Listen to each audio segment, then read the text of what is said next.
Hi everyone! In this video I want to talk about how to make t-shirt string out of t-shirt fabric. This t-shirt fabric is actually, the actual name of it is Jersey knit fabric, like New Jersey, like the state, or Jersey cows. That's the name of the actual fabric that you can make string from. So this is what the string looks like. You don't have to sew it or anything. It just kind of curls up on itself. And depending on how big you cut it is what size string you get. Pretty cool. Now, why would anyone want to make their own fabric string?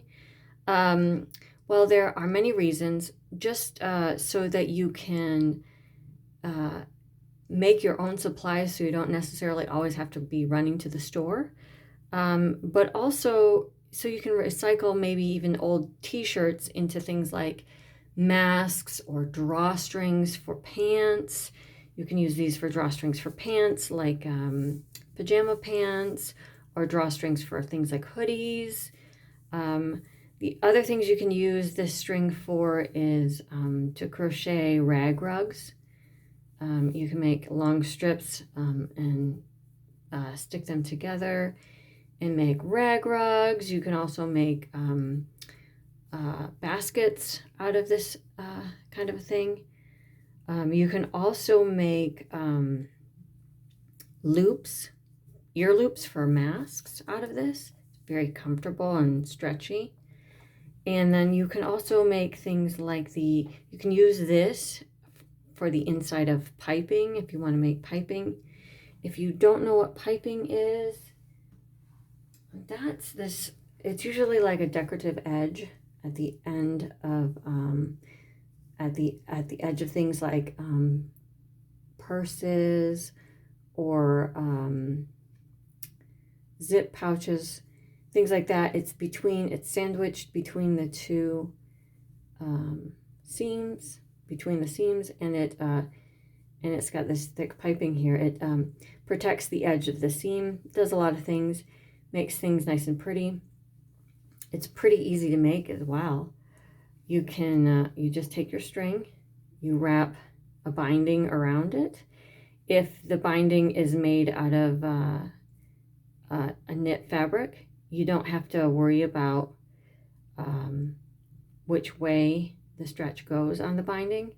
But if you make the binding out of a woven fabric, you have to do the binding on the bias, which means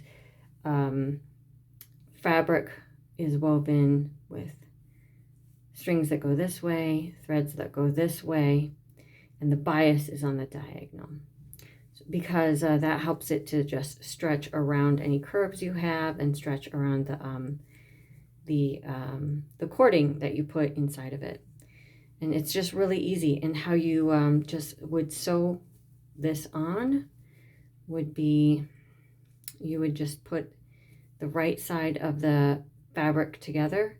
You would put the piping in between the two, and you would use your zipper foot to sew along and get put your needle as far left as you can, so that it gets close to the binding but doesn't actually sew through the binding, through the piping. And another thing that if you are really good and don't catch your piping, don't catch your cord inside your piping, your cord then becomes a drawstring as well. So how do you make this string? Well, you take your fabric, whether it's an old t-shirt like this or just some jersey fabric, and then you decide how wide you want your strips to be. I would recommend don't cut pieces that are any smaller than 3/4 of an inch wide, because when you pull on it to make the string, here I'll show you how to make the string. You cut whatever size width you want, but no smaller than 3/4 of an inch. And then all you have to do is pull it, boom, and it and it rolls in on itself and makes string, and that's it. That's it. That's as complicated as it gets. But if you use fabric that is thinner than 3/4 of an inch, when you pull on it, it will just break apart. But if you use it 3/4 of an inch or wider, this is 1.5 inches, you can really pull on it, and it's very, very strong. Now, when you make the fabric and you're cutting it, keep an eye on which direction the fabric is knitted in. It's called the grain of the fabric, and you want to cut your strips with the grain. That's the long way, not against the grain, because if you go against the grain, it will still make a cord, but it won't be as strong. If you go with the grain, that's where the fabric is the strongest. And you can only do these cords with knit fabric. It only works with this t-shirt material. So you can use an old t-shirt, and what you would do to make strips, you would either you decide to use scissors or a rotary cutter, and you decide how wide you want your strips. With a rotary cutter, you would just cut it in the direction of the shirt, going from top to bottom. With scissors, you would do the same thing. Just what I would do is I would lay your shirt out flat, decide, you know, the straightest line you can get. If you want, just fold your shirt in half and press it, and that would give you a straight line. And mark it with a pen and cut on along that line, and decide how wide you want it. And then at that point, you could either eyeball it. Let's say here was the cut already made. You could eyeball it, or you could just mark it with another pen line. Wouldn't hurt it. And you won't see whatever pen or marker you use. Try and get it close to the same color as your shirt, but as the color of your fabric. But don't worry too much, because like I showed you, the ends will curl in and you really won't see it. But just don't use black on white fabric, because you'll always see it.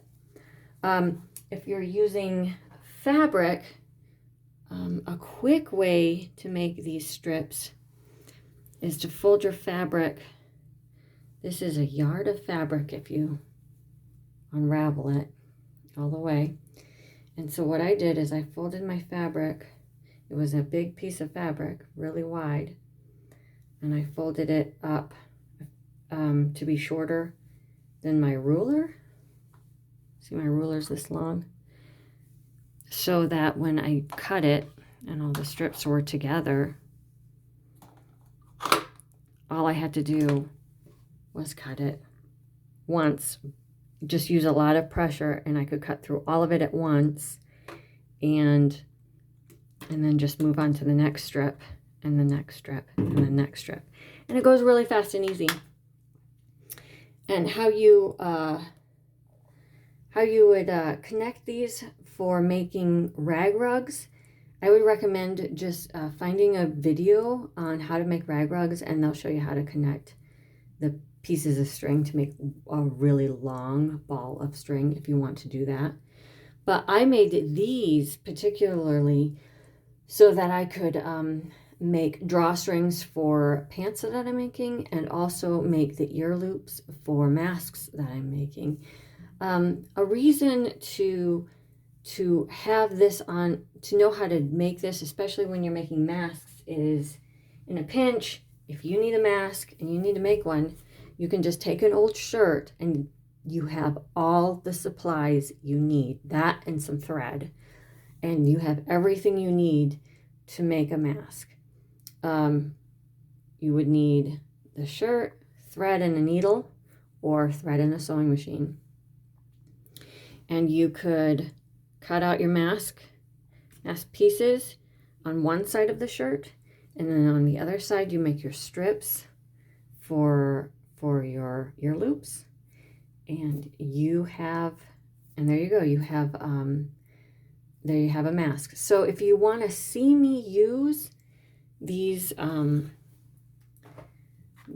strings in other videos, I have videos on how I use them in pants, and also how I use them making masks. So feel free to look at those videos. I'll link them in the description below as well. But it's a good thing to know how to do, so you always have some string on hand. It's better than having to make a trip to the store, and this will shrink and stretch and act just like your other fabrics. You know, a nice thing about making masks out of fabric is you can boil them. Unlike when you have elastic, you can't always boil elastic and sanitize it that way. But if they're all made out of fabric, especially 100% cotton fabric, you can boil them.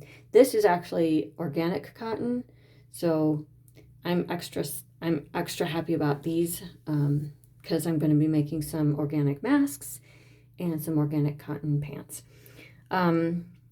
Other than that, I really hope this helps you to be able to use and recycle things that you already have, so that you know, you can always have the things you need at hand, so you don't have to always necessarily go out to the store. And other than that, I hope you have a good one, and I'll talk to you later. Bye.